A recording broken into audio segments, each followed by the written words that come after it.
ಏ ಇಳಿಸಿ ಕೆಳಗಡೆಗೆ ಇಳಿಸಿ.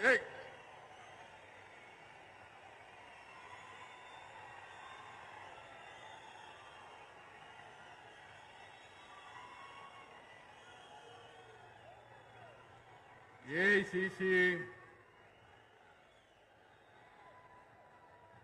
ಪ್ರಧಾನ ಕಾರ್ಯದರ್ಶಿಗಳಾದಂಥ ಕರ್ನಾಟಕ ರಾಜ್ಯದ ಉಸ್ತುವಾರಿಗಳು ಆದಂಥ ಶ್ರೀ ಸುರ್ಜೇವಾಲಾ ಅವರ ಸುಮ್ಮನೆ ಸಾಕು.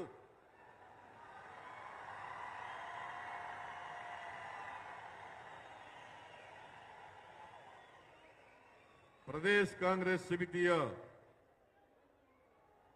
ಅಧ್ಯಕ್ಷರು ಉಪಮುಖ್ಯಮಂತ್ರಿಗಳು ಆದಂತ ಶ್ರೀ ಶಿವಕುಮಾರ್ ಅವರೇ,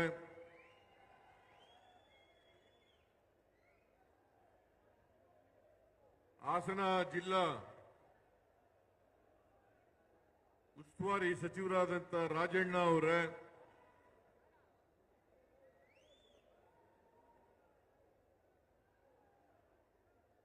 ವೇದಿಕೆ ಮೇಲಿರ್ತಕ್ಕಂಥ ಎಲ್ಲ ಸಚಿವ ಮಿತ್ರರೇ, ಶಾಸಕ ಮಿತ್ರರೇ, ಎಲ್ಲ ಎಲ್ಲ ವೇದಿಕೆ ಎಲ್ಲ ನೀವೇ ಆಗೋಗ್ಬಿಟ್ರೆ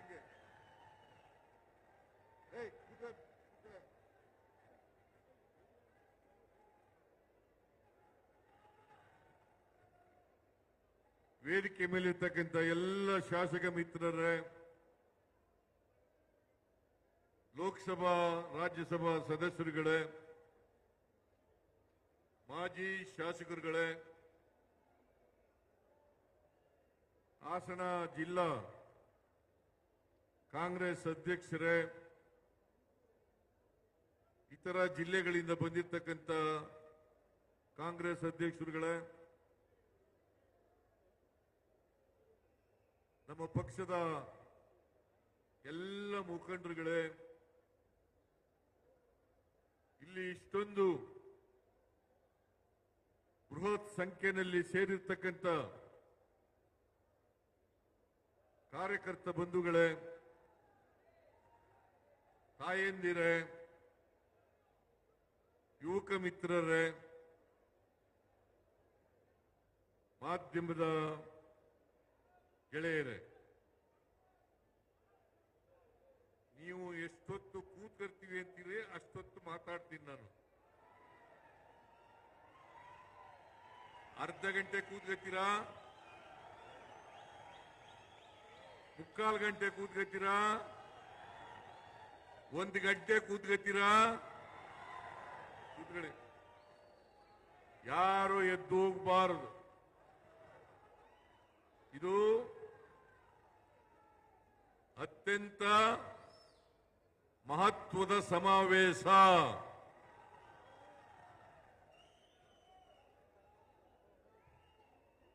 ಹಾಸನದಲ್ಲಿ ಮೊದಲನೇ ಬಾರಿಗೆ ಪ್ರದೇಶ ಕಾಂಗ್ರೆಸ್ ಸಮಿತಿ ಮತ್ತು ಸ್ವಾಭಿಮಾನಿಗಳ ಒಕ್ಕೂಟ ಇದರ ಜಂಟಿ ಆಶ್ರಯದಲ್ಲಿ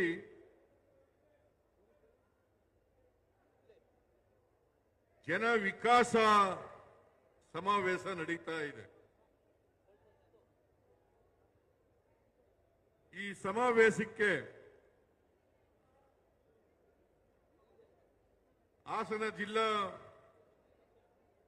ಎಲ್ಲ ಮುಖಂಡರುಗಳಿಗೆ, ಕಾಂಗ್ರೆಸ್ ಅಧ್ಯಕ್ಷರಿಗೆ, ರಾಜಣ್ಣವರಿಗೆ, ಶಿವಲಿಂಗೇಗೌಡರಿಗೆ, ಲೋಕಸಭಾ ಸದಸ್ಯರಿಗೆ, ಮಾಜಿ ಎಂಎಲ್ಎಗಳಿಗೆ ಮತ್ತು ಇತರ ಎಲ್ಲ ಮಾಜಿ ಮಂತ್ರಿಗಳು, ಶಾಸಕರು ಕೂಡ ಈ ಸಮಾವೇಶ ಇಷ್ಟೊಂದು ಯಶಸ್ವಿ ಆಗಲಿಕ್ಕೆ ಶ್ರಮ ಪಟ್ಟಿದ್ದಾರೆ. ಅವರೆಲ್ಲರಿಗೂ ಕೂಡ ಕೂತ್ಕೊಳ್ರಿ, ಕೂತ್ಕೊಳ್ಳಿ. ನಾನು ಹೇಳ್ದಾಗ ಎದ್ದೋಗಲ್ಲ ಅಂತೀರಿ, ಮತ್ತೆ ಎದ್ದೋಯ್ತೀರಿ. ಕೂತ್ಕೊಳ್ರಿ. ಯಾರವನು? ಕೂತ್ಕೊಳ್ಳಿ.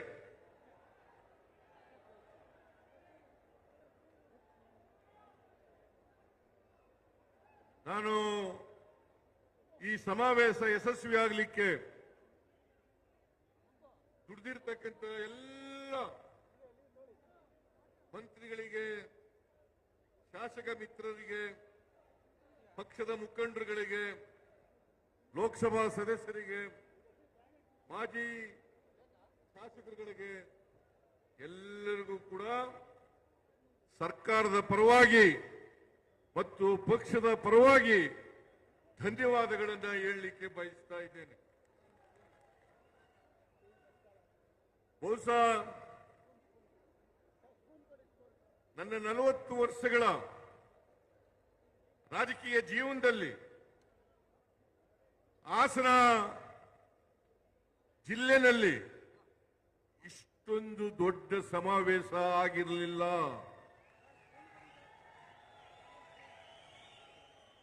ಮೊದಲನೇ ಬಾರಿಗೆ ಹಾಸನದಲ್ಲಿ ಇಷ್ಟೊಂದು ದೊಡ್ಡ ಸಮಾವೇಶ ಆಗಿದೆ. ಅದಕ್ಕಾಗಿ ಇಲ್ಲಿ ಬಂದಿರತಕ್ಕಂಥ ಎಲ್ಲ ಕಾರ್ಯಕರ್ತ ಬಂಧುಗಳಿಗೆ ನಮಸ್ಕಾರಗಳನ್ನ ಹೇಳಲಿಕ್ಕೆ ಬಯಸ್ತಾ ಇದ್ದೇನೆ. ಮಾಧ್ಯಮಗಳಲ್ಲಿ ಚರ್ಚೆ ನಡೀತಾ ಇತ್ತು, ವ್ಯಾಖ್ಯಾನ ನಡೀತಾ ಇತ್ತು. ಯಾಕೆ ಹಾಸನದಲ್ಲಿ ಈ ಸಮಾವೇಶ ಮಾಡ್ತಾ ಇದ್ದಾರೆ? ನಾನು ಹೇಳಿದೆ, ಮೈಸೂರಿನಲ್ಲಿ ಅನೇಕ ಸಮಾವೇಶಗಳಾಗಿದ್ದಾವೆ, ಆದರೆ ಹಾಸನದಲ್ಲಿ ದೊಡ್ಡ ಸಮಾವೇಶ ಆಗಿಲ್ಲ.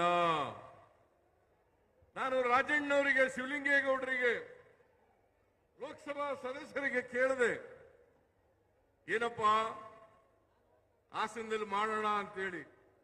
ನನಗೆ ಅದಕ್ಕಿಂತ ಮುಂಚಿತವಾಗಿ ಸಚಿವರಾದಂಥ ವೆಂಕಟೇಶ್ ಅವರು, ಮಾದೇವಪ್ಪನವರು, ಚೆಲುವರಾಯ ಸ್ವಾಮಿಯವರು,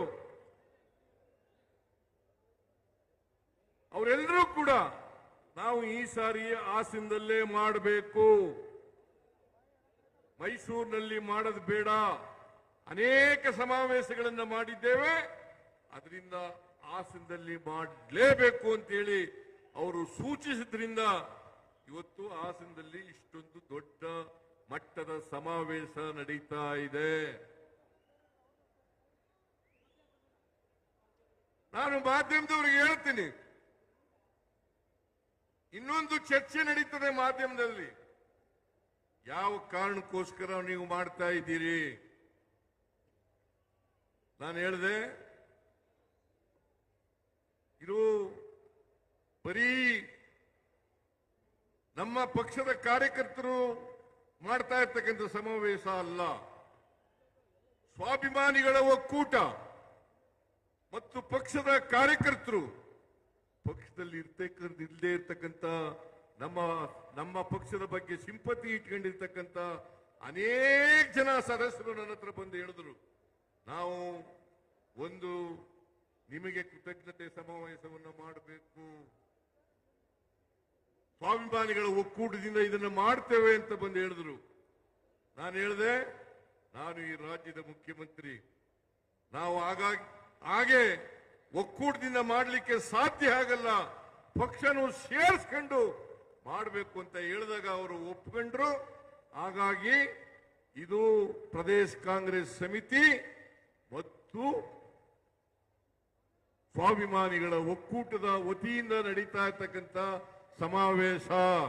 ಇದರಲ್ಲಿ ಕಾಂಗ್ರೆಸ್ ಪಕ್ಷದವರು ಇಲ್ಲದೇ ಹೋದ್ರು, ಕಾಂಗ್ರೆಸ್ ಪಕ್ಷದವರು ಅಲ್ಲದೇ ಹೋದ್ರು ಕೂಡ ಈ ಸಮಾವೇಶದಲ್ಲಿ ಭಾಗಿಯಾಗಿದ್ದಾರೆ. ಅವ್ರಿಗೂ ಕೂಡ ನಾನು ಧನ್ಯವಾದಗಳನ್ನು ಹೇಳಲಿಕ್ಕೆ ಬಯಸ್ತಾ ಇದ್ದೇನೆ.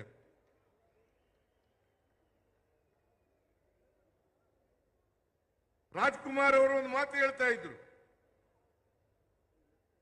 ಅದೇನಪ್ಪಾ ಅಂತಂದ್ರೆ ಅಭಿಮಾನಿ ದೇವರು ಅಂತ ಹೇಳ್ತಾ ಇದ್ರು. ಅಭಿಮಾನಿ ದೇವರು ನಮಗೆ ಮತದಾರ ಬಂಧುಗಳೇ ದೇವರು ಅಂತಕ್ಕಂಥ ಮಾತುಗಳನ್ನು ಹೇಳಲಿಕ್ಕೆ ಬಯಸ್ತಾ ಇದ್ದೆ. ಮತದಾರ ಬಂಧುಗಳು, ನಾವು 3 ಉಪಚುನಾವಣೆಗಳನ್ನು ಗೆದ್ದು, ಒಂದು ಚನ್ನಪಟ್ಟಣ, ಇನ್ನೊಂದು ಸಂಡೂರು, ಮೂರನೇದು ಶಿಗ್ಗಾವಿ. ಸಂಡೂರಿನಲ್ಲಿ ಮಾತ್ರ ನಮ್ಮ ಪಕ್ಷದವರು ಗೆದ್ದಿದ್ದದ್ದು. ಅಲ್ಲಿ ತುಕಾರಾಂ ಗೆದ್ದಿದ್ರು. ಅವರನ್ನು ಲೋಕಸಭೆಗೆ ನಿಲ್ಲಿಸಿದ ಮೇಲೆ ಅವರ ಹೆಂಡತಿಯನ್ನ ನಿಲ್ಲಿಸಿ ಅಲ್ಲಿ ಗೆಲ್ಲಿಸ್ತು. ಆದರೆ ಶಿಗ್ಗಾವಿನಲ್ಲಿ,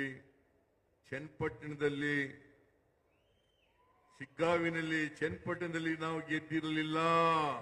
ಕಳೆದ ವಿಧಾನಸಭಾ ಚುನಾವಣೆಯಲ್ಲಿ ನಾವು ಗೆದ್ದಿರಲಿಲ್ಲ. ಚನ್ನಪಟ್ಟಣದಲ್ಲಿ ಈ ಜಿಲ್ಲೆಗೆ ಸೇರಿದಂತ ಮಹಾನಾಯಕ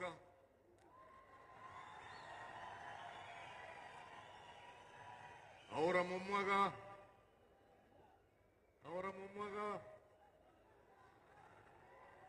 ನಿಖಿಲ್ ಕುಮಾರ್ ಸ್ಪರ್ಧೆ ಮಾಡಿದ್ರು. ಶಿಗ್ಗಾವಿನಲ್ಲಿ ಬಸವರಾಜ ಬೊಮ್ಮಾಯಿ ಮುಖ್ಯಮಂತ್ರಿ ಆಗಿದ್ದಂಥವರು, ಅವರ ಮಗ ಸ್ಪರ್ಧೆ ಮಾಡಿದ್ರು. 2 ಕ್ಷೇತ್ರಗಳಲ್ಲಿ, ಒಂದರಲ್ಲಿ ಚನ್ನಪಟ್ಟಣದಲ್ಲಿ ಕುಮಾರಸ್ವಾಮಿ ಗೆದ್ದಿದ್ರು, ಶಿಗ್ಗಾವಿನಲ್ಲಿ ಸಿಟ್ಟಿಂಗ್ ಮುಖ್ಯಮಂತ್ರಿ ಬಸವರಾಜ ಬೊಮ್ಮಾಯಿ ಗೆದ್ದಿದ್ರು. 2 ಸ್ಥಾನಗಳನ್ನು ಗೆಲ್ಲಿಕ್ಕೆ ನಮ್ಮ ಕಾರ್ಯಕರ್ತರು, ಮತದಾರರು ಮಾಡಿದಂತ ಆಶೀರ್ವಾದ ಕಾರಣ ಅಂತಕ್ಕಂಥ ಮಾತುಗಳನ್ನು ಹೇಳಲಿಕ್ಕೆ ಬಯಸ್ತಾ ಇದ್ದೇನೆ. ಅದಕ್ಕಾಗಿ ಸ್ವಾಭಿಮಾನಿಗಳ ಒಕ್ಕೂಟದವರು ಹೇಳ್ತಾ ಇದ್ರು, ನಿಮಗೆ ನಿಮ್ಮ ಪಕ್ಷದ ಅಧ್ಯಕ್ಷರಾದಂತ ಡಿ ಕೆ ಶಿವಕುಮಾರ್ ಅವರಿಗೆ ಕೃತಜ್ಞತೆಗಳನ್ನು ನಾವು ಸಲ್ಲಿಸಬೇಕು, ಮತದಾರರಿಗೆ ಕೃತಜ್ಞತೆಗಳನ್ನು ಸಲ್ಲಿಸಬೇಕು ಅಂತ ಹೇಳಿದ್ರು. ನಾನು ಹೇಳಿದೆ, ನಮಗೆ ಸಲ್ಲಿಸ್ತಕ್ಕಂಥದ್ದಲ್ಲ, ನಿಜವಾದಂತ ಕೃತಜ್ಞತೆಗಳನ್ನು ಸಲ್ಲಿಸ್ತಕ್ಕಂಥದ್ದು ಮತದಾರ ಬಂಧುಗಳಿಗೆ ಅಂತಕ್ಕಂಥ ಮಾತನ್ನ ಹೇಳಿದ ಮೇಲೆ ಈ ಸಮಾವೇಶವನ್ನ ಏರ್ಪಾಡು ಮಾಡಲಿಕ್ಕೆ ಸಾಧ್ಯ ಆಯಿತು. ಇವತ್ತು ಕಾಂಗ್ರೆಸ್ ಪಕ್ಷದಿಂದ ಮಾತ್ರ ಕರ್ನಾಟಕದ ಇತಿಹಾಸದಲ್ಲಿ ಸುಭದ್ರ ಸರ್ಕಾರವನ್ನು ಕೊಡಲಿಕ್ಕೆ ಸಾಧ್ಯ ಆಗಿರ್ತಕ್ಕಂಥದ್ದು. ಯಾವತ್ತು ಜೆಡಿಎಸ್ ಆಗಲಿ ಬಿಜೆಪಿ ಆಗಲಿ ತಮ್ಮ ಸ್ವಂತ ಶಕ್ತಿ ಮೇಲೆ ಜನರ ಆಶೀರ್ವಾದವನ್ನು ಪಡೆದು ಅಧಿಕಾರಕ್ಕೆ ಬಂದಿಲ್ಲ. ಕುಮಾರಸ್ವಾಮಿ 2 ಸಾರಿ ಮುಖ್ಯಮಂತ್ರಿ ಆಗಿರ್ತಕ್ಕಂಥದ್ದು ಒಮ್ಮೆ ಬಿಜೆಪಿಯವರ ಸಹಾಯದಿಂದ, ಇನ್ನೊಮ್ಮೆ ನಮ್ಮ ಸಹಾಯದಿಂದ. ಬಿಜೆಪಿಯವರು 2008ರಲ್ಲಿ 2018ರಲ್ಲಿ ಅಧಿಕಾರಕ್ಕೆ ಬಂದರು. ಹಿಂಬಾಗಲಿನಿಂದ ಬಂದರೆ ಹೊರತು ಮುಂಬಾಗಲಿನಿಂದ ಬರಲಿಲ್ಲ. ಆಪರೇಷನ್ ಕಮಲ ಮಾಡಿ 2008ರಲ್ಲೂ ಕೂಡ ಕೋಟ್ಯಾಂತರ ರೂಪಾಯಿಗಳನ್ನ ಖರ್ಚು ಮಾಡಿ ಅಧಿಕಾರಕ್ಕೆ ಬಂದರು. ಮಿಸ್ಟರ್ ಯಡಿಯೂರಪ್ಪ ಮುಖ್ಯಮಂತ್ರಿ ಆದರು, ಮಿಸ್ಟರ್ ಸದಾನಂದಗೌಡ ಮುಖ್ಯಮಂತ್ರಿ ಆದರು, ಮಿಸ್ಟರ್ ಜಗದೀಶ್ ಶೆಟ್ಟರ್ ಮುಖ್ಯಮಂತ್ರಿ ಆದರು. ಹೇಗೆ ಇವ್ರ ಕೈಲಿ ಸುಭದ್ರ ಸರ್ಕಾರವನ್ನು ಕೊಡಲಿಕ್ಕೆ ಸಾಧ್ಯ ಆಯಿತು? 2006ರಲ್ಲಿ ಮೊದಲನೇ ಬಾರಿಗೆ ಕುಮಾರಸ್ವಾಮಿ ಮುಖ್ಯಮಂತ್ರಿ ಆದರು. ಆದರೆ ಯಡಿಯೂರಪ್ಪನವರಿಗೆ ಮೋಸ ಮಾಡಿದ್ರು, ಆ ಸರ್ಕಾರ ಉಳ್ಕೊಳ್ಳಿಕ್ಕೆ ಸಾಧ್ಯ ಆಗಲಿಲ್ಲ. ಯಾರು ಮೋಸ ಮಾಡಿದವರು? ಮಿಸ್ಟರ್ ಕುಮಾರಸ್ವಾಮಿ, ಮಿಸ್ಟರ್ ದೇವೇಗೌಡ, ಆ ಸರ್ಕಾರ ಉಳ್ಕೊಳ್ಳಿಲ್ಲ. ಮತ್ತೆ 2018ರಲ್ಲಿ 104 ಸ್ಥಾನಗಳನ್ನು ಗೆದ್ರೆ ಹೊರತು 113 ಸ್ಥಾನಗಳನ್ನು ಗೆಲ್ಲಿಲ್ಲ. ನಾವು ಕುಮಾರಸ್ವಾಮಿ ಅವರಿಗೆ ಬೆಂಬಲ ಕೊಟ್ಟು ನೀವು ಮುಖ್ಯಮಂತ್ರಿ ಆಗಿ, ನಾವು 80 ಜನ ಗೆದ್ದಿದ್ರು ಕೂಡ, ಅವರು 38 ಜನ ಗೆದ್ದಿದ್ರು ಕೂಡ, ನೀವು ಮುಖ್ಯಮಂತ್ರಿ ಆಗ್ರಿ, ನೀವು ಮುಖ್ಯಮಂತ್ರಿ ಆಗ್ರಿ, ನಾವು ಬೆಂಬಲ ಕೊಡ್ತೀವಿ ಅಂತೇಳಿ ಮಾಡೋದು. ಆದರೆ ಸರ್ಕಾರವನ್ನು ಉಳಿಸಿಕೊಳ್ಳಲಿಲ್ಲ. ನಾವು ವಿತ್ಡ್ರಾ ಮಾಡಿದ್ದಲ್ಲ. ಇವರು ಮುಖ್ಯಮಂತ್ರಿ ಆಗಿರುವಾಗ 17 ಜನ MLAಗಳು ಬಿಜೆಪಿ ಜೊತೆ ಸೇರಿ ಆಪರೇಷನ್ ಕಮಲದ ಮೂಲಕ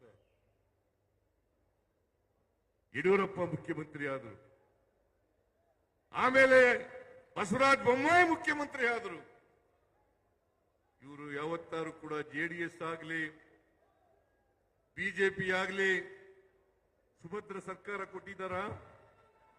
ನೀವು ಇತಿಹಾಸವನ್ನ, ಕರ್ನಾಟಕದ ಇತಿಹಾಸವನ್ನ ನೋಡಬೇಕು. ಕಾಂಗ್ರೆಸ್ ಪಕ್ಷ ಯಾವಾಗ ಅಧಿಕಾರಕ್ಕೆ ಬಂದಿದೆ ಎಲ್ಲ ಕಾಲದಲ್ಲೂ ಕೂಡ ಸುಭದ್ರ ಸರ್ಕಾರವನ್ನ ಕೊಟ್ಟಿದೆ. ನೀವು ಯೋಚನೆ ಮಾಡಿ. ಈಗ ಬಿಜೆಪಿಗೆ JDSಗೆ ಬೆಂಬಲಿಸಬೇಕಾ? ಅಧಿಕಾರ ಕೊಡಬೇಕಾ? ಅವ್ರಿಗೆ ಕೊಡಬೇಕಾ? ಕೂತ್ಕೊಳ್ರಿ, ಕೂತ್ಕೊಳ್ರಿ. ಅಧಿಕಾರ ಕೊಡಬೇಕಾ ಅವರಿಗೆ? ಇವತ್ತೇನಾದ್ರೂ ಸುಭದ್ರ ಸರ್ಕಾರವನ್ನು ಕೊಡ್ಲಿಕ್ಕೆ ಶಕ್ತಿ ಇರ್ತಕ್ಕಂಥದ್ದು ನಿಮ್ಮೆಲ್ಲರ ಆಶೀರ್ವಾದದಿಂದ ಕಾಂಗ್ರೆಸ್ ಪಕ್ಷಕ್ಕೆ ಹೊರತು ಬೇರೆ ಪಕ್ಷಕ್ಕೆ ಅಲ್ಲ ಅಂತಕ್ಕಂಥದನ್ನ ಹೇಳಲಿಕ್ಕೆ ಬಯಸ್ತಾ ಇದ್ದೇನೆ. ನಾವು 2013ರಿಂದ 2018ರವರೆಗೆ ಇದ್ದೆ. ಅನೇಕ ಅಭಿವೃದ್ಧಿ ಕೆಲಸಗಳನ್ನು ಮಾಡೋದು. ಅವತ್ತು ನಮ್ಮ ಪಕ್ಷದ ವತಿಯಿಂದ 165 ಭರವಸೆಗಳನ್ನು ಕೊಟ್ಟಿದ್ದು. ಆ 165 ಭರವಸೆಗಳಲ್ಲಿ 158 ಭರವಸೆಗಳನ್ನು ಈಡೇರಿಸ್ತಾ ಇದೇ ಭಾರತೀಯ ಜನತಾ ಪಕ್ಷದವರು. 2018ರಲ್ಲಿ 600 ಭರವಸೆಗಳನ್ನು ಕೊಟ್ಟಿದ್ರು. ಅದರಲ್ಲಿ 10% ಭರವಸೆಗಳನ್ನು ಕೂಡ ಈಡೇರಿಸಲಿಕ್ಕೆ ಸಾಧ್ಯ ಆಗಲಿಲ್ಲ.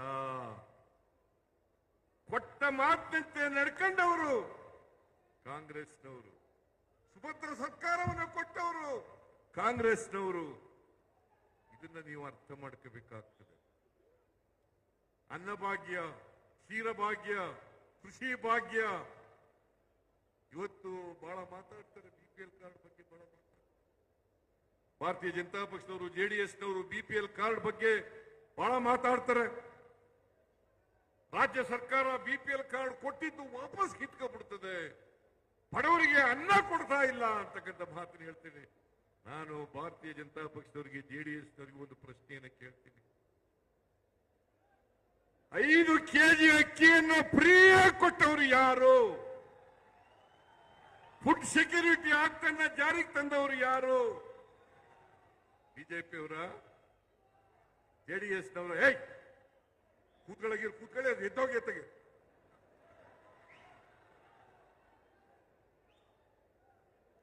JDSನವರ 5 kg ಅಕ್ಕಿಯನ್ನು ಫ್ರೀಯಾಗಿ ಯಾರೂ ಕೂಡ ಬಡವರು ಹಸ್ಕೊಂಡು ಮಲಗಬಾರದು, ಕರ್ನಾಟಕ ರಾಜ್ಯ ಶಿವಮುಕ್ತ ರಾಜ್ಯ ಆಗ್ಬೇಕು ಅಂತೇಳಿ 5 kg ಅಕ್ಕಿಯನ್ನು ಫ್ರೀಯಾಗಿ ಕೊಟ್ಟವರು ನಮ್ಮ ಸರ್ಕಾರ, ಬಿಜೆಪಿ ಸರ್ಕಾರ ಅಲ್ಲ. 5 ರಿಂದ 7 kg ಅಕ್ಕಿಯನ್ನ ಬಡವರಿಗೆ ಕೊಡ್ತಕ್ಕಂಥ ತೀರ್ಮಾನವನ್ನು ಮಾಡಿದವರು ಕಾಂಗ್ರೆಸ್ ಸರ್ಕಾರ. ಮಿಸ್ಟರ್ ಅಶೋಕ, ಮಿಸ್ಟರ್ ಯಡಿಯೂರಪ್ಪ, ಯಾರ್ರೀ ಕೊಟ್ಟವರು? 7 kg ಇಂದ 5 kg ಮಾಡಿದವರು ಯಾರು? 7 ಕೆಜಿಯಿಂದ 5 ಕೆಜಿಗೆ ಮಾಡಿದವರು ಯಾರು? ಬಡವರ ಹೊಟ್ಟೆ ಮೇಲೆ ಹೊಡಿತಕ್ಕಂಥವರು ಬಿಜೆಪಿಯವರು, ಜೆಡಿಎಸ್ನವರೇ ಹೊರತು ಕಾಂಗ್ರೆಸ್ನವರಲ್ಲ. ಇವತ್ತು ನಾವು ಮತ್ತೆ ಅಧಿಕಾರಕ್ಕೆ ಬಂದ ಮೇಲೆ 5 ಕೆಜಿ ಅಕ್ಕಿ ಜೊತೆಗೆ ಯಾರವನು ಹೋರಾಟಗೆ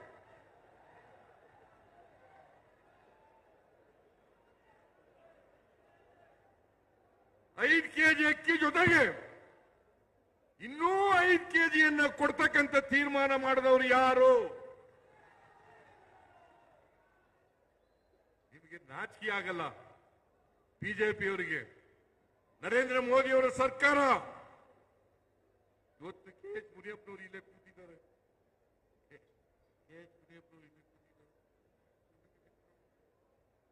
ಒಂದು ಕೆಜಿ ಅಕ್ಕಿಗೆ 34 ರೂಪಾಯಿ ಕೊಡ್ತೀವಿ. ಅಕ್ಕಿ ಕೊಡ್ರಿ ಅಂದ್ರೆ ಕೊಡ್ಲಿಲ್ಲ. ಅಕ್ಕಿ ಕೊಡ್ರಿ, ನಾವು ಬಡವರಿಗೆ ಕೊಡಬೇಕು. ಅಕ್ಕಿ ಕೊಡ್ರಿ ಅಂದ್ರೆ ಕೊಡ್ಲಿಲ್ಲ. ನಾವು ಅದಕ್ಕೋಸ್ಕರ 5 ಕೆಜಿ ಅಕ್ಕಿಗೆ ಬದಲಾಗಿ ಪ್ರತಿ ಬಿಪಿಎಲ್ ಕಾರ್ಡ್ ಹೋಲ್ಡರ್ಗೆ ತಿಂಗಳಿಗೆ 170 ರೂಪಾಯಿಯನ್ನು ಕೊಡ್ತಾ ಇದ್ದೀವಿ.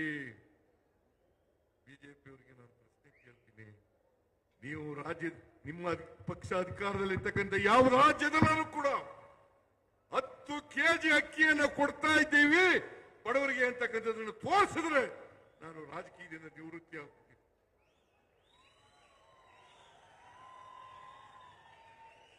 ನಮಗೆ ಹೇಳ್ತೀರಾ ಬಿಜೆಪಿಯವರು? ನಮಗೆ ಹೇಳ್ತೀರಾ? 10 ಕೆಜಿ ಅಕ್ಕಿಯನ್ನ ಇಡೀ ದೇಶದಲ್ಲಿ ಬಡವರಿಗೆ ಕೊಡ್ತಾ ಇರ್ತಕ್ಕಂಥದ್ದು, ಬಿಪಿಎಲ್ ಕಾರ್ಡ್ ಓನರ್ಗೆ ಕೊಡ್ತಾ ಇರ್ತಕ್ಕಂಥದ್ದು ಅದು ಕರ್ನಾಟಕದಲ್ಲಿ ಇರ್ತಕ್ಕಂಥ ಕಾಂಗ್ರೆಸ್ ಸರ್ಕಾರವೇ ಹೊರತು ಬೇರೆ ಯಾವುದೇ ಸರ್ಕಾರ ಅಲ್ಲ. ಬಿಜೆಪಿಯವರಿಗೆ, ಜೆಡಿಎಸ್ನವರಿಗೆ ಬಡವರ ಬಗ್ಗೆ ಮಾತಾಡಲಿಕ್ಕೆ ಯಾವ ನೈತಿಕ ಹಕ್ಕಿದೆ? ಯಾವ ನೈತಿಕ ಹಕ್ಕಿದೆ? 5 ಗ್ಯಾರಂಟಿ ಯೋಜನೆಗಳನ್ನು ಘೋಷಣೆ ಮಾಡತಕ್ಕಂಥ 5 ಗ್ಯಾರಂಟಿ ಯೋಜನೆಗಳನ್ನು ಘೋಷಣೆ ಮಾಡೋದು. ಇವತ್ತು 5 ಗ್ಯಾರಂಟಿ ಯೋಜನೆಗಳನ್ನು ಜಾರಿ ಕೊಟ್ಟಿದ್ದೀವಿ. ಆ ಗ್ಯಾರಂಟಿ ಯೋಜನೆಗಳಿಗೆ 56,000 ಕೋಟಿ ರೂಪಾಯಿಗಳನ್ನು ಖರ್ಚು ಮಾಡ್ತಾ ಇದ್ದೀವಿ. ಶಕ್ತಿ ಯೋಜನೆ, ಅನ್ನಭಾಗ್ಯ, ಗೃಹಲಕ್ಷ್ಮಿ, ಗೃಹ ಜ್ಯೋತಿ, ಯುವ ನಿಧಿ, ನರೇಂದ್ರ ಮೋದಿ ಅವರ ಆದಿಯಾಗಿ ಕೂತ್ಕೊಳ್ಳಿ, ನರೇಂದ್ರ ಮೋದಿ ಅವರು ಆದಿಯಾಗಿ ಹೇಳಿದ್ರು ಈ 5 ಗ್ಯಾರಂಟಿಗಳನ್ನ ಕಾಂಗ್ರೆಸ್ ಸರ್ಕಾರ ಕರ್ನಾಟಕದಲ್ಲಿ ಜಾರಿ ಮಾಡಲಿಕ್ಕೆ ಸಾಧ್ಯ ಇಲ್ಲ. ಇದನ್ನು ಜಾರಿ ಮಾಡಿದ್ರೆ ಒಕ್ಕಸ ಖಾಲಿ ಆಗ್ಬಿಡ್ತದೆ, ಅಭಿವೃದ್ಧಿ ಕೆಲಸಗಳಿಗೆ ದುಡ್ಡಿಲ್ಲ. ರೀತಿಯಾಗಿ ಅವಿರೋಧ ಅವರು ಎಲ್ಲ ಗ್ಯಾರಂಟಿ ಯೋಜನೆಗಳನ್ನು ವಿರೋಧ ಮಾಡಿದ್ರು. ಅವರು ನೇರವಾಗಿ ಗ್ಯಾರಂಟಿ ಯೋಜನೆಗಳನ್ನ ವಿರೋಧ ಮಾಡಿದ್ರೆ ಹೊರತು ಅವರು ಆಕ್ಚುಲಿ ಬಡವರ ವಿರೋಧಿಗಳು. ಗ್ಯಾರಂಟಿ ಯೋಜನೆಗಳನ್ನು ವಿರೋಧ ಮಾಡೋದು ಅಂತಂದ್ರೆ ಬಡವರಿಗೆ ವಿರೋಧ ಮಾಡೋದು, ಬಡವರಿಗೆ ಕೊಡ್ತಕ್ಕಂಥ ಕಾರ್ಯಕ್ರಮಗಳನ್ನ ವಿರೋಧ ಮಾಡೋದು. ಈಗ ಇನ್ನೊಂದು ವರ್ಷ ಶುರು ಮಾಡಿದ್ದಾರೆ.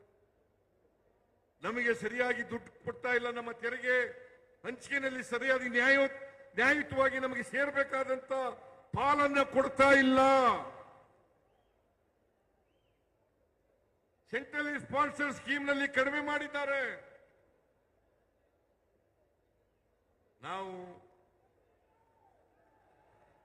ನಾವು ಒಂದು ತಿಂಗಳಿಗೆ 4.5 ಲಕ್ಷ ಕೋಟಿ ತೆರಿಗೆಯನ್ನು ಕೊಡ್ತಾ ಇದ್ದೀವಿ ಕೇಂದ್ರಕ್ಕೆ.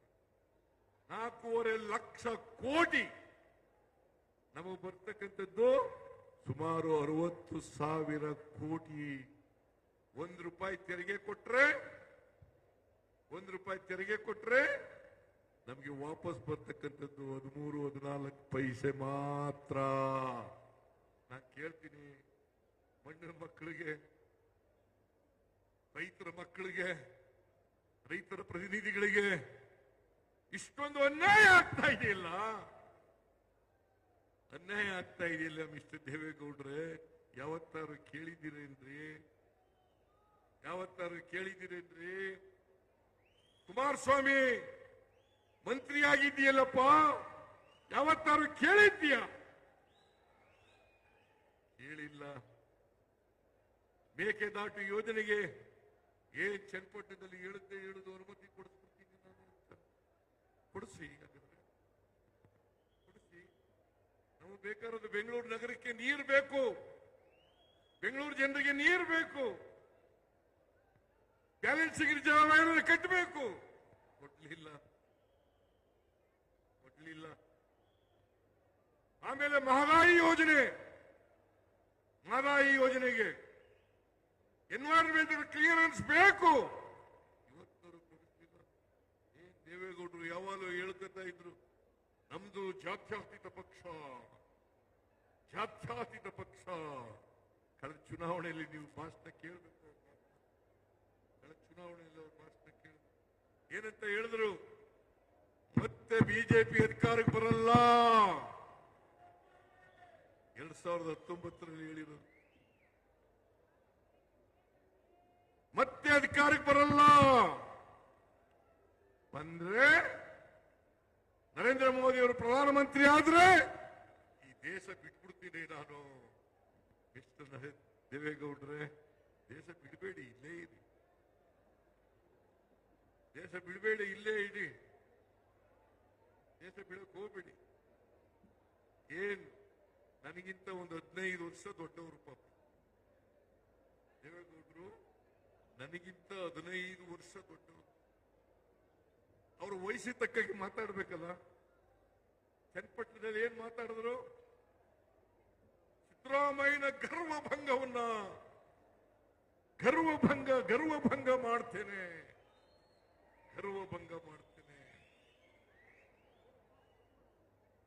ನೀವೆಲ್ಲ ಬಿಡ್ತೀರಾ ನನ್ ಗರ್ವ? ಕೂತ್ಕೊಳ್ರಿ. ಗರ್ವಭಂಗ ಬಾಳಕ್ ಬಿಡ್ತೀರಾ ನೀವು? ಗರ್ವಭಂಗ ಬಾಳಕ್ ಬಿಡ್ತೀರಾ? ಸಿದ್ದರಾಮಯ್ಯನವರಿಗೆ ದುರಂಕಾರ ಬಂದ್ಬಿಟ್ಟಿದೆ. ಏನು ಹಲ್ಲು ಮುರಿ ಕಚ್ಕೊಂಡು ಕಾಂಗ್ರೆಸ್ ಸರ್ಕಾರವನ್ನ ಕಿತ್ತು ಹೋಗಿರಿ. ನಾನು ಹೇಳಿದ್ನಲ್ಲ, ಮಿಸ್ಟರ್ ದೇವೇಗೌಡ ಹೇಳ, ಕಾಂಗ್ರೆಸ್ ಸರ್ಕಾರವನ್ನ ಕಿತ್ತು ಹೋಗಿರಿ. ಯಾರೇ ಆಗ್ಲಿ ಕೂಡ ಅವ್ರ ವಯಸ್ಸಿಗೆ ತಕ್ಕ ಮಾತಾಡ್ಬೇಕಲ್ಲ. ಸಿದ್ದರಾಮಯ್ಯನಿಗೆ ಅಹಂ ಬಂದ್ಬಿಟ್ಟಿದೆ. ನಾನು ದೇವೇಗೌಡರಿಂದ ಈ ಮಾತುಗಳನ್ನು ನಿರೀಕ್ಷೆ ಮಾಡಿರಲಿಲ್ಲ. ಅವ್ರ ಮೊಮ್ಮಗನನ್ನ ಗೆಲ್ಸ್ಲಿಕ್ಕೋಸ್ಕರ 1 ವಾರ ಚನ್ನಪಟ್ಟಣದಲ್ಲಿ ಉಳಿದು ಬಿಟ್ರು. ಹಾಸನಕ್ಕೆ ಬಂದಿದ್ದಾರೆ? ಯಾವತ್ತಾರೋ ಹಾಸನಕ್ಕೆ ಬಂದಿದ್ದಾರ? ಏನ್ ದೇವೇಗೌಡ, ಕುಮಾರಸ್ವಾಮಿ, ನಿಖಿಲ್ ಕುಮಾರಸ್ವಾಮಿ ಎಲ್ಲ ಕಣ್ಣೀರು ಹಾಕಿದ್ದೇ. ಇಲ್ಲಿ ಪಾಪ ಹಾಸನ ಜನ ಕಣ್ಣೀರಲ್ಲಿ ಕೈ ತೊಳಿತಾ ಇದ್ದಾರೆ.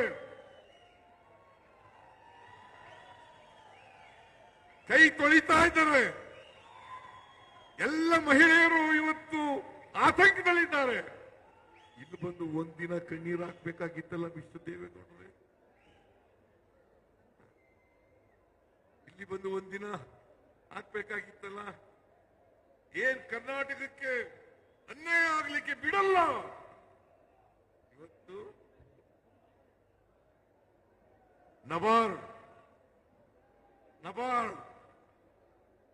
ಹೋದ ವರ್ಷ ರೈತರ ಮಗ ಅಂತ ಹೇಳ್ತೀನಿ, ಹೋದ ವರ್ಷ 5,600 ಕೋಟಿ ರೂಪಾಯಿಗಳನ್ನ ನಬಾರ್ಡ್ ರೀಫೈನಾನ್ಸ್ ಮಾಡಿತ್ತು ಕರ್ನಾಟಕದ ರೈತರಿಗೆ. ಈ ವರ್ಷ ಅದು 2,340 ಕೋಟಿ ರೂಪಾಯಿ ಆಗಿದೆ. ಮಣ್ಣಿನ ಮಗ, ರೈತರ ಮಗ ಕುಮಾರಸ್ವಾಮಿ ಕಣ್ಣೀರು ಹಾಕ್ತಾ ಇದ್ದೀರಲ್ಲಪ್ಪ, ಇದು ರೈತರಿಗೋಸ್ಕರ ಕಣ್ಣೀರು ಹಾಕ್ಬೇಕೋ ಬೇಡ? ರೈತರಿಗೋಸ್ಕರ ಕಣ್ಣೀರು ಹಾಕ್ಬೇಕೋ ಬೇಡ?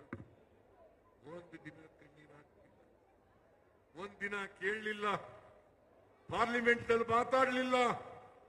ನಾನು ಬಿಜೆಪಿ ಎಂಪಿಗಳಿಗೆ ಕೇಳ್ತೀನಿ, ಬಿಜೆಪಿ ಎಂಪಿಗಳೇ, ನೀವು ಕೋಲ ಬಸವನಂತೆ ತಲೆ ಅಳ್ಳಾಡ್ಸೋದು ಬಿಟ್ಟುಬಿಡಿ. ಇನ್ಮೇಲೆ ಕರ್ನಾಟಕಕ್ಕೆ ಅನ್ಯಾಯ ಆದಾಗ, ಅನ್ಯಾಯ ಆಗ್ತಾ ಇದೆ ಬಿಜೆಪಿ ಸರ್ಕಾರದಿಂದ ಅಂತೇಳಿ ಎದ್ದು ನಿಲ್ತಕ್ಕಂಥ ಕೆಲಸವನ್ನ ನೀವು ಮಾಡಬೇಕಾಗ್ತದೆ. ಕರ್ನಾಟಕದ ಪರವಾಗಿ ಧ್ವನಿ ಎತ್ತಕ್ಕಂಥ ಕೆಲಸವನ್ನು ಮಾಡಬೇಕಾಗ್ತದೆ. ನೀವು ಮಾಡಲಿಲ್ಲ ಅಂತಂದ್ರೆ ಕರ್ನಾಟಕಕ್ಕೆ ಅನ್ಯಾಯ ಆಗ್ತದೆ.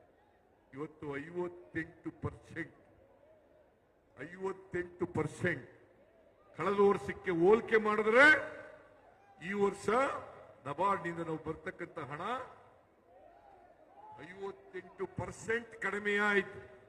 58% ಕಡಿಮೆ ಆಯ್ತು. 4.5% ನಬಾರ್ಡ್ ಕೊಡ್ತದೆ. ನಾವು ರೈತರಿಗೆ 5 ಲಕ್ಷದವರೆಗೆ ಶಾರ್ಟ್ ಟರ್ಮ್ ಲೋನ್ಗೆ 0% ಇಂಟ್ರೆಸ್ಟ್, 4% ತಕೊಂಡು 0% ಇಂಟ್ರೆಸ್ಟ್ ಕೊಡ್ತಾ ಇದ್ದೀವಿ. 5 ರಿಂದ 15 ಲಕ್ಷದವರೆಗೆ, 5 ರಿಂದ 15 ಲಕ್ಷದವರೆಗೆ ಕೇವಲ 3% ಬಡ್ಡಿಯನ್ನು ವಸೂಲು ಮಾಡ್ತಾ ಇದ್ದೀವಿ. ನೀವು ದುಡ್ಡು ಕೊಡದೆ ಹೋದ್ರೆ, ನಬಾರ್ಡ್ ಅವರು ದುಡ್ಡು ಕೊಡದೆ ಹೋದ್ರೆ, ನಬಾರ್ಡ್ ಬರೋದು ಯಾರ ಅಧೀನದಲ್ಲಿ? ಕೇಂದ್ರ ಸರ್ಕಾರದ ಹಣಕಾಸಿನ ಮಂತ್ರಿ ನಿರ್ಮಲಾ ಸೀತಾರಾಮನ್. ನಾನು ಹೋಗಿ ಅವರನ್ನು ಭೇಟಿ ಮಾಡಿದೆ, ಪ್ರಧಾನಮಂತ್ರಿಗಳನ್ನು ಭೇಟಿ ಮಾಡಿದೆ, ಮನವಿಯನ್ನು ಕೊಟ್ಟಿದ್ದೇನೆ. ನಬಾರ್ಡ್ ಅವ್ರಿಗೆ ಹೇಳಿ, RBIನವ್ರಿಗೆ ಹೇಳಿ, ನಮಗೆ ಕೊಡಿಸ್ಕೊಡಿ. 5,600 ಕೋಟಿ ರೂಪಾಯಿ ಕನಿಷ್ಠ, ನಾವು ಇನ್ನೂ ಹೆಚ್ಚಾಗಿ ಕೇಳಿದ್ದೀವಿ. 5,600 ಕೋಟಿನಾದ್ರೂ ಕೂಡ ಹೋದ್ ಸಾರಿ ಕೊಟ್ಟಿದ್ದಂತ ಹಣವನ್ನಾದ್ರೂ ಕೊಡಿಸಿ. ಕೊಡ್ಲಿಲ್ಲ. ದೇವೇಗೌಡರು ಇವತ್ತವರಿಗೆ ಬಾಯಿ ಬಿಟ್ಟಿಲ್ಲ. ಇದು ರೈತರಿಗೆ ಮಾಡ್ತಕ್ಕಂಥದ್ದು ಅನ್ಯಾಯ ಅಲ್ವಾ? ರೈತರಿಗೆ ಮಾಡ್ತಕ್ಕಂಥ ದ್ರೋಹ ಅಲ್ವಾ? ಇದನ್ನ ಕೇಳಿದ್ರೆ ನಾವು ಭಾರತೀಯ ಜನತಾ ಪಕ್ಷಕ್ಕೆ ಅಟ್ಯಾಕ್ ಮಾಡ್ತೀವಿ, JDSಗೆ ಅಟ್ಯಾಕ್ ಮಾಡ್ತೀವಿ. ಸಿದ್ದರಾಮಯ್ಯ ವಿನಾಕಾರಣ ಬಿಜೆಪಿಗೆ JDSಗೆ ಟೀಕೆ ಮಾಡ್ತಾರೆ. ಇದು ಟೀಕೆ ಅಲ್ಲ, ನಮ್ಮ ಕರ್ನಾಟಕಕ್ಕೆ ಆಗ್ತಕ್ಕಂಥ ಅನ್ಯಾಯವನ್ನ ಸರಿಪಡಿಸಿ ನಮ್ಮ ಲೋಕಸಭಾ ಸದಸ್ಯರಿಗೂ ಕೂಡ ಹೇಳ್ತೀನಿ, ಬಿಜೆಪಿ ಲೋಕಸಭಾ ಸದಸ್ಯರಿಗೂ ಹೇಳ್ತೀನಿ, JDS ಲೋಕಸಭಾ ಸದಸ್ಯರಿಗೂ ಹೇಳ್ತೀನಿ, ನೀವೆಲ್ಲರೂ ಸೇರಿ ಕರ್ನಾಟಕಕ್ಕೆ ಆಗಿರ್ತಕ್ಕಂಥ ಅನ್ಯಾಯವನ್ನ ಸರಿಪಡಿಸಿ. ದೇವೇಗೌಡರು ಯಾವತ್ತೂ ಕೂಡ ಯಾರನ್ನು ಬೆಳೆಸಲಿಕ್ಕೆ ಇಷ್ಟಪಡಲ್ಲ. ಬೇರೆಯವರು ಇರಲಿ, ಒಕ್ಕಲಿಗರನ್ನೇ ಬೆಳೆಸಕ್ಕೆ ಇಷ್ಟಪಡಲ್ಲ. ಚಂದ್ರೇಗೌಡನ್ ಬೆಳೆಸಿದ್ರ, ಪುಟ್ಟಸ್ವಾಮಿ ಗೌಡನ್ ಬೆಳೆಸಿದ್ರ, ಬೈರೇಗೌಡನ್ ಬೆಳೆಸಿದ್ರ, ಬಚ್ಚೇಗೌಡರು ಬೆಳೆಸಿದ್ರ, ಕೃಷ್ಣಪ್ಪನ್ ಎಸ್ ಟಿ ಕೃಷ್ಣಪ್ಪನ್ ಬೆಳೆಸಿದ್ರ, ನಾಗೇಗೌಡರು ಬೆಳೆಸಿದ್ರ, ಬಚ್ಚೇಗೌಡರನ್ನು ಬೆಳೆಸಿದ್ರ, YK ರಾಮಯ್ಯನ್ ಬೆಳೆಸಿದ್ರ? ಯಾರು ಬೆಳೆಸಿಲ್ಲ. BL ಶಂಕರ್ ಅವ್ರ ಮನೆ ಮಗನ ತರ ಇದ್ದ, ಅವನಿಗೇನೆ ಬೆಳೆಸಲಿಲ್ಲ. YK ರಾಮಯ್ಯ ಅವ್ರ ಮನೆ ಮಗನ ತರ ಇದ್ದ, ಅವನನ್ನು ಬೆಳೆಸಲಿಲ್ಲ. ಯಾರನ್ನು ಬೆಳೆಸಿದ್ರಿ? ಅದಕ್ಕೆ ಎಚ್ ಡಿ ಕೃಷ್ಣಪ್ಪನವರು ಒಂದ್ ಕಡೆ ಹೇಳಿದ್ರು, 2010 ಶಿವರಾಮೇಗೌಡ ಎಚ್ ಡಿ ಕೃಷ್ಣಪ್ಪ 2010 ಹೇಳಿದ್ರು, ಏನಂತ ಹೇಳಿದ್ರು, ಭವಿಷ್ಯ ನುಡಿದಿದ್ರು ಗೊತ್ತಾ? ನಮಗೆಲ್ಲ ರಾಜಕೀಯ ಬರೆದ್ಬಿಟ್ಟಿದ್ದಾರೆ. ಬರೆದಿದ್ರು ಎಚ್ ಡಿ ಕೃಷ್ಣಪ್ಪನವರು, ಕೆಆರ್ಪೇಟೆಯವರು. ನಮಗೆಲ್ಲ ರಾಜಕೀಯ ವನವಾಸ ತಂದ ದೇವೇಗೌಡ ತನ್ನ ದುರಂತಗಳನ್ನು ತಾನೇ ನೋಡುವ ಕಾಲ ಬರುತ್ತದೆ. ಯಾರು ಹೇಳಿದ್ರು ಇದನ್ನು?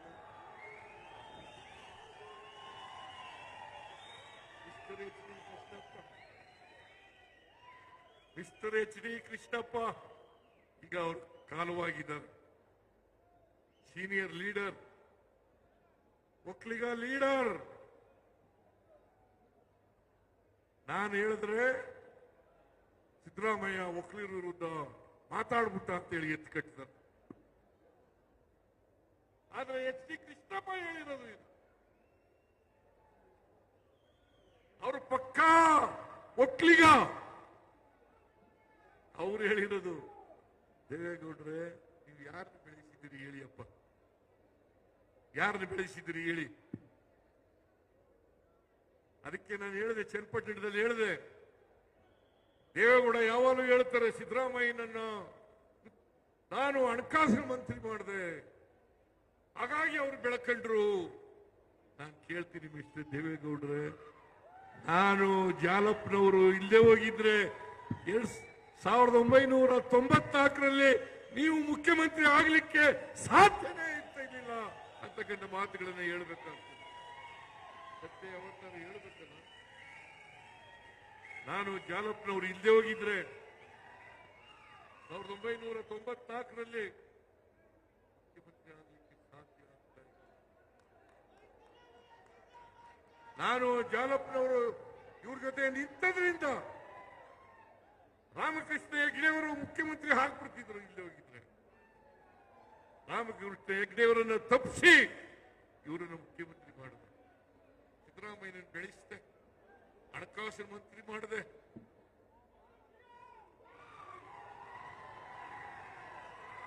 ಜಾತ್ಯತೀತ ಜನತಾದಳ ಇವತ್ತು ಕೋಮುವಾದಿಗಳ ಜೊತೆ ಸೇರ್ಕೊಂಡಿದ್ರಲ್ಲ ದೇವೇಗೌಡ್ರೆ.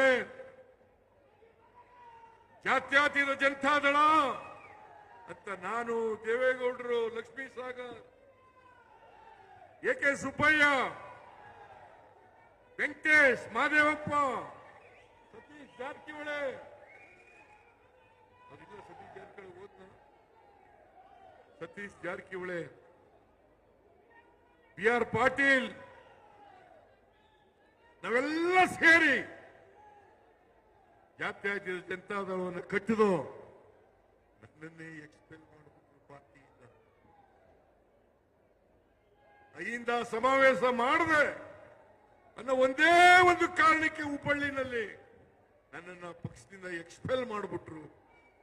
ಮಾಧ್ಯಮದವರಿಗೆ ನಾನು ಮನವಿ ಮಾಡ್ಕೊಳ್ತೇನೆ, ದಯಮಾಡಿ ನಾನು ಪಕ್ಷ ಬಿಡ್ಲಿಲ್ಲ, ನನ್ನನ್ನ ಎಕ್ಸ್ಪೆಲ್ ಮಾಡಿದ್ರು, ಪಕ್ಷದಿಂದ ಎಕ್ಸ್ಪೆಲ್ ಮಾಡಿದ್ರು. ದೇವೇಗೌಡರು ನಾನು ಬೆಳೆಸಲಿಲ್ಲ. ದೇವೇಗೌಡರನ್ನ ಮುಖ್ಯಮಂತ್ರಿ ಮಾಡಿದವರು ನಾವು.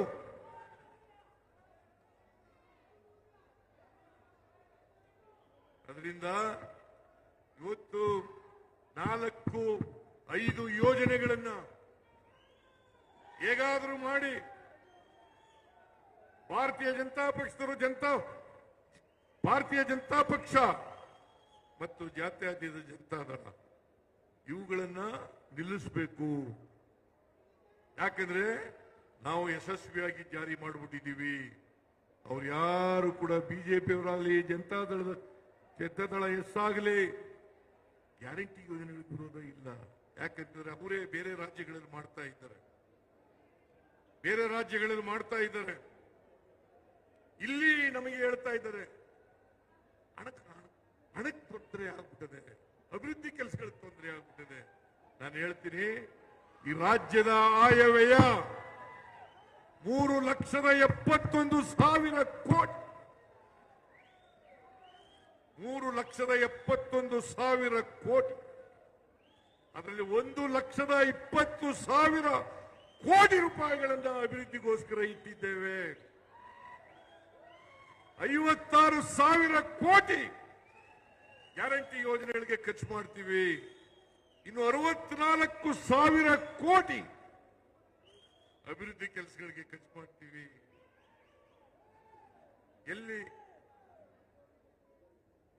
ಎಲ್ಲಿ ಹಣ ಇಲ್ಲ? ಇವರು ನೆಪ, ಹಣ ಇಲ್ಲ. ಕೇಂದ್ರದಿಂದ ನಮ್ಮ ತೆರಿಗೆಯನ್ನು ಕೊಡತಕ್ಕಂಥದ್ರಲ್ಲಿ ಅನ್ಯಾಯ, ಕೇಂದ್ರ ಪುರಸ್ಕೃತ ಯೋಜನೆಗಳಲ್ಲಿ ಅನ್ಯಾಯ, ನಬಾರ್ಡ್ನಲ್ಲಿ ಅನ್ಯಾಯ. ಆ ಮೂಲಕ ಗ್ಯಾರಂಟಿ ಯೋಜನೆಗಳನ್ನು ಜಾರಿ ಕೊಡಬಾರದು. ಯಾಕಂತಂದ್ರೆ ನಾವು ಬಡವರಿಗೆ ಆರ್ಥಿಕವಾಗಿ ಸಾಮಾಜಿಕವಾಗಿ ಶಕ್ತಿಯನ್ನು ತುಂಬಿದ್ರೆ ಬಡವರು ಇವ್ರ ಮಾತು ಕೇಳಲ್ಲ. ಬಡವರು ಯಾರು ಇವ್ರ ಮಾತು ಕೇಳಲ್ಲ. ನಾನು ಅದಕ್ಕೆ ಹೇಳಿದ್ದೀನಿ, ಯಾವ ಕಾರಣಕ್ಕೂ ಕೂಡ ಗ್ಯಾರಂಟಿ ಯೋಜನೆಗಳನ್ನು ನಿಲ್ಲಿಸಲ್ಲ.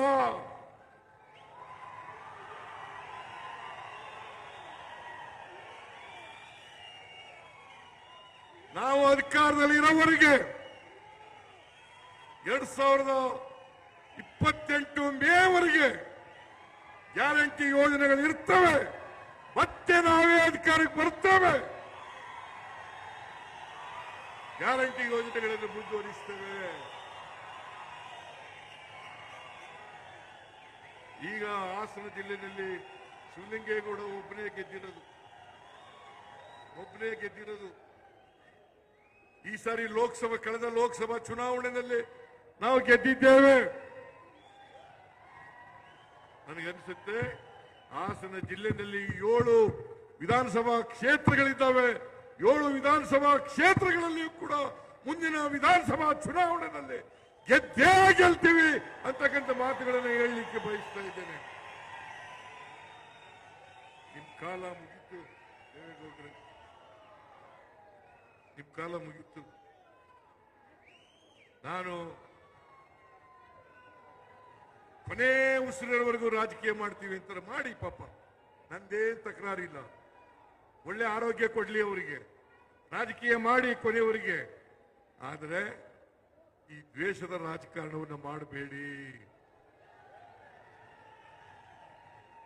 ದ್ವೇಷದ ರಾಜಕಾರಣವನ್ನು ಮಾಡಬೇಡಿ. ಹಗೆತನದ ರಾಜಕಾರಣವನ್ನು ಮಾಡಬೇಡಿ. ಇನ್ನೊಬ್ಬರನ್ನ ರಾಜಕೀಯವಾಗಿ ಮುಗಿಸ್ತೇವೆ ಅಂತಕ್ಕಂಥ ಮಾತುಗಳನ್ನು ಆಡಬೇಡಿ ಅಂತಕ್ಕಂಥ ಮಾತುಗಳನ್ನು ಹೇಳಲಿಕ್ಕೆ ಬಯಸ್ತಾ ಇದ್ದೇನೆ. ಅದರಿಂದ ಈ ಸಮಾವೇಶ ಹಾಸನದಲ್ಲಿ ಒಂದು ಹೊಸ ಅಧ್ಯಾಯವನ್ನ ಬರೀತದೆ.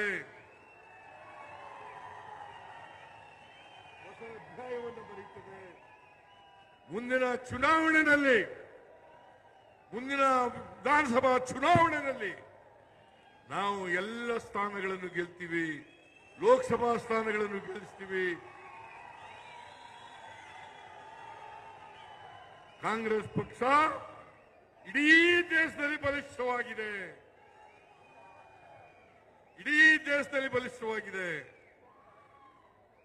ಅಲ್ಲದೆ ಹೋಗಿದ್ರೆ ನಾವು ಮೂರು ಉಪಚುನಾವಣೆಗಳಲ್ಲಿ 3 ಗೆಲ್ಲಲಿಕ್ಕೆ ಸಾಧ್ಯ ಆಗ್ತಿರ್ಲಿಲ್ಲ. ನಿಮ್ಮೆಲ್ಲರ ಆಶೀರ್ವಾದದಿಂದ 3 ಕೂಡ ಗೆದ್ದಿದ್ದೇವೆ. ನಾನು ನಿಮಗೆ ಕೈ ಮುಗಿದು ಪ್ರಾರ್ಥನೆ ಮಾಡ್ತೇನೆ.